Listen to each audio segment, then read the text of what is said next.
आपको पता है सुकून क्या है?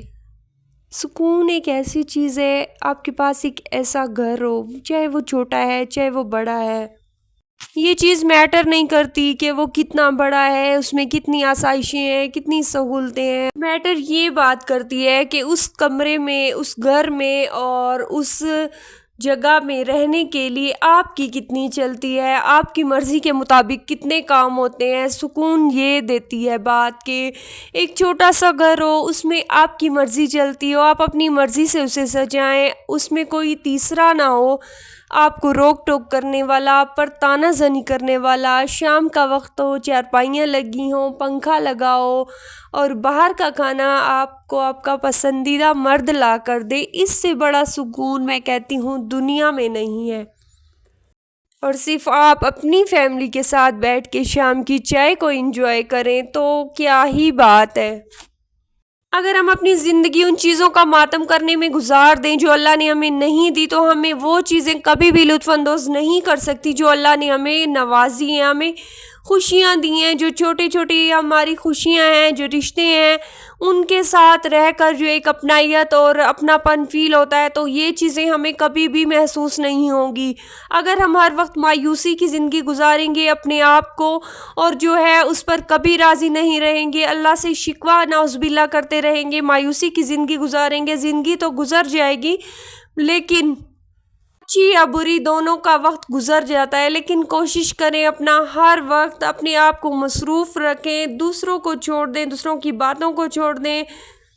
हर फिल्म या ड्रामे के एंड में ये बात हमें समझ आती है कि बुरे को बुरे का अंजाम मिलता है और अच्छे को अच्छा उसका जो है अजर मिलता है। तो इसी बात का आप देख लें कि हमारी ज़िंदगियां भी बिल्कुल ऐसे फ़िल्म या ड्रामे की तरह होती हैं। ये हमारी ज़िंदगियों से देखकर ये सारी स्टोरीज़ बनाई जाती हैं कि जो अच्छाई करता है, जो अच्छा है, वो वाकई अगर दिल में अच्छा है, बेशक वो किसी को कोई सफाई नहीं देता, तो अल्लाह ताला की तरफ से उसके लिए कोई ना कोई ऐसा वसीला बनता है कि लाजमी उसका सच, उसकी नेकी सबके सामने आ जाता है। और जो बुरा है वो हज़ारों बेशक अपने साथ लश्कर जो जमा कर लेना, हर किस्म की चालें चले, अमीर है, उसके बाद बहुत पैसा है, हर किस्म की चाल चल सकता है, फिर भी एक ना एक दिन उसका झूठ, उसकी साजिशें उसके मुंह पर मार दी जाती हैं। उस वक्त उसके पास पछताने के अलावा कुछ भी नहीं होता। तो ऐसी फ़िल्म और ड्रामा की स्टोरीज़ वगैरह देखने से हमें यही सबक मिलता है कि अच्छे को अच्छे का जो है अजर लाजमी मिलता है और बुराई कभी नहीं छुपती। मैंने अपनी ज़िंदगी का एक बहुत बड़ा पीरियड्स टाइम मैंने जो है अपनी स्टडी को दिया है, प्ले ग्रुप से लेकर मास्टर इंग्लिश करते हुए। आपको पता है कई अरसा लग जाता है। मेरी शादी से पहले की सारी ज़िंदगी मेरी स्टडी में गुजरी है। लोगों की सियासतों और मोहल्ले की झगड़ालू औरतों और आंटियों से मेरा बिल्कुल दूर दूर तक कोई वास्ता नहीं था। सब कुछ मम्मा जो है हाथ में देती थी। हम लोगों की एक बहुत खूबसूरत सी ज़िंदगी थी। लास्ट ईयर जब मेरी मास्टर इंग्लिश के लास्ट सेमेस्टर में मेरे जब एग्ज़ाम हो रहे थे, उसी दौरान में मेरी मंगनी हुई। अपने निकाह से तकरीबन 3 या 4 मंथ्स पहले मेरा आईडी कार्ड बना था। मुझे बिल्कुल कोई आइडिया नहीं था कि अचानक किस तरह से मेरी लाइफ बदल जाएगी। जो लड़कियां अपनी सारी ज़िंदगी किताबों में गुजार देती हैं ना, उन्हें सियासतों का कुछ पता नहीं होता। मुझे लगता है वो अपना सारा माइंड जो है किताबों को दे आती हैं, पढ़ाई में वेस्ट कर आती हैं। मैंने तो अपनी स्टडी का 1 ईयर भी स्किप नहीं किया। मैंने हमेशा, मैं कहती हूँ मैं जब से पैदा हुई हूँ, जो मैंने रेस्ट किया होगा अपनी लाइफ में, बस वही जो बचपन के दिन होते हैं वही किया है। प्ले ग्रुप से लेकर एमए तक मैंने 1 साल भी स्किप नहीं किया। बस स्टडी स्टडी स्टडी। और जैसे ही मेरे एग्ज़ाम ख़त्म हुए फ़ौरन बस मेरी शादी हो गई। ये तो बस नसीब की बात होती है, लेकिन मेरे साथ भी इसी तरह हुआ और मेरी शादी हो गई। बिल्कुल किसी चीज़ का आइडिया नहीं होता था। जो फेस टू फेस अच्छा बन के आता था, मैं वाकई में उसको अच्छा समझ लेती थी। अपनी हर चीज़ उस पर नछावर करने लग जाती थी अपनी। मुझे ज़िंदगी में किसी को ना कहना नहीं आता था। शादी के इस कुछ अरसे के एक्सपीरियंस में मुझे बहुत से चालबाज लोगों से वास्ता पड़ा। अब ज़िंदगी आहिस्ता आहिस्ता सब कुछ सिखा रही है। अब तो किसी पर भरोसा करने से पहले मैं 1000 दफ़ा सोचती हूँ कि कब ये अपनी औकात दिखाए और यहाँ से दफ़ा हो जाए। अब तो किसी पर भरोसा करने का दिल ही नहीं करता। शायद वक्त ही होता है जो हमें सब कुछ सिखा देता है। और शुक्र अल्हम्दुलिल्लाह मुझे आज तक कभी कोई बड़ा नुकसान नहीं हुआ। बस जिस लोगों ने भी मुझे हर्ट किया है, मैंने अपने अल्लाह ताला को सब कुछ उसी के सुपुर्द किया है और अल्लाह ताला सबसे ज़्यादा बेहतरीन बदला लेने वाला है और ये बात कुरान पाक में है। आज भी मैं अपने घर में मसरूफ़ होती हूँ, अपनी जॉब में मसरूफ़ होती हूँ और जो लोग आप जैसा बन नहीं सकते ना, वो आप पर बातें और आप पर इल्ज़ामात लगाना शुरू कर देते हैं। सांपों की भी कई किस्में होती हैं। कुछ सांप ऐसे होते हैं जो आपसे वाकई सांप की तरह दूर भी रहते हैं और आप पर बातें करते हैं, लेकिन कुछ सांप ऐसे होते हैं जो बिल्कुल आपके हमसफ़र, आपके साथी बनकर आपके साथ ज़िंदगी गुजार रहे होते हैं और बहुत अच्छे और अपनाइयत के साथ आपके नज़दीक रह रहकर वो आपको डंक मार रहे होते हैं और आपको इस चीज़ का अंदाज़ा भी नहीं होता। मैं कहती हूँ फराडियों, मक्कारियों और फरेबकार लोगों की भी मुख्तलिफ इकसाम होती हैं। सब एक जैसे नहीं होते कि सिर्फ फ्रॉड करें। उनको पहचानने में भी कई कई ऐसे रंग होते हैं जिन्हें हम पहचान ही नहीं सकते। मेरे साथ इस तरह के एक्सपीरियंस कई दफ़ा हुए हैं। मेरी लाइफ में बहुत से ऐसे लोग आए हैं, मुझे उन्होंने अपनी ज़रूरत के वक्त इस्तेमाल किया और मेरी लाइफ से दफ़ा हो गए, शुक्र अल्हम्दुलिल्लाह। लेकिन मैंने अपना हर मामला शुरू से आज तक अल्लाह ताला के सुपुर्द किया है और शुक्र अल्हम्दुलिल्लाह मुझे अल्लाह ताला ने कभी किसी के आगे नहीं झुकाया। और ऐसे लोगों को मैंने खुद अपनी आंखों के सामने जलील होते देखा है जो दूसरों के साथ बुराई करते हैं छुप के, अपने दिलों में उनके लिए मुनाफ़क़त रखते हैं, जबकि दूसरा जो है उनके साथ खुश अखलाक़ी और अच्छे एक बहुत ही अच्छे रवैये और अखलाक के साथ पेश आ रहा होता है और उसको पता ही नहीं होता उसकी पीठ पीछे उस पे खंजर घोंपे जा रहे होते हैं।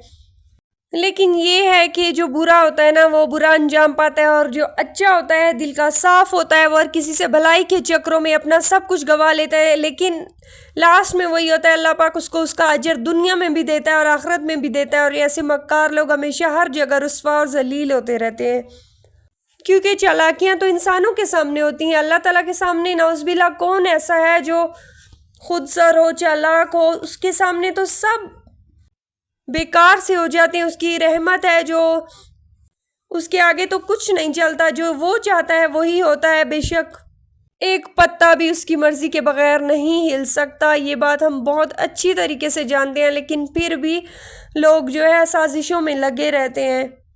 काश कि मुझे ये इख्तियार होता, मैं यही कलर लोगों की ज़िंदगियों में भरती खूबसूरती से, तो कितनी अच्छी बात होती। लेकिन सब कुछ अल्लाह ताला के हाथ में है। आज काफ़ी टाइम से जो है बच्चों की जो नोटबुक है उनके ऊपर जो मैं डेकोरेट करती हूँ वो बहुत सारी हो गई थी। काफ़ी टाइम से वो काम लिख रहे थे और मैंने उनका काम नहीं किया था, तो बस डेली का एक एक चीज़ उनको बना कर देती थी। आज मैंने कहा ठीक है, मैं घर ले जाती हूँ, उनको कंप्लीट बना कर ले आऊँगी। तो फिर इस तरह जो है वीक 2 वीक अच्छे से गुजर जाते हैं। बच्चे जो है फ्रेश होके काम करते हैं अपना। बच्चों की एकेडमी का काम कर लिया, उसके बाद मैं है थोड़ी देर बाज़ार चली गई। बाज़ार से ये कुछ मैं सामान लाई थी, एक फोक परफ्यूम लाई थी। मैंने फोक कभी ट्राई नहीं किया, फर्स्ट टाइम लिया, इसीलिए सोचा पहले इसकी फ्रेगरेंस चेक करने के लिए छोटी वाली बॉडी स्प्रे ली, उसके बाद बॉडी वॉश लिया, बॉडी लोशन लिया, ओलिविया का लोशन लिया। मेरे हैंड पे जो ब्लैक नकल्स होते हैं ना, वो बहुत ज़्यादा डार्क हो गए थे, तो किसी ने कहा था ये क्लोबिविट ट्यूब है ना, तो आप इसको जो है लोशन में मिक्स करके यूज़ करके देखिए। मैंने कहा चलो सही है। फिर मैं वो आज लेके आई, जैसे मैं बाज़ार गई ना तो वो भी ले आई थी। बाज़ दफ़ा ऐसा होता है कि जो चीज़ मैं लेने जाती हूँ वो मुझे भूल जाती है और बाकी हज़ारों चीज़ें उठाकर घर ले आती हूँ। आज शुक्र है ऐसा नहीं हुआ, मैं ले आई थी। ये लोशन जो है सारा मज़े से तो मैं उंडेल रही थी, लेकिन मुश्किल स्टेप था वापस इसी डिब्बी में इस लोशन को डालना।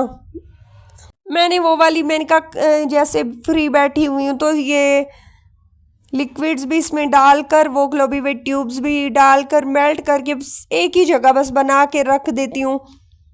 इतना टाइम नहीं होता कि बार बार आप एक एक चीज़ अलग अलग लगाते रहें। बस जो बनी पड़ी होती है ना, वो जो हम एक फ्री टाइम में बना कर रख देते हैं ना, बस उसको यूज़ कर लें, वो भी बड़ी बात होती है।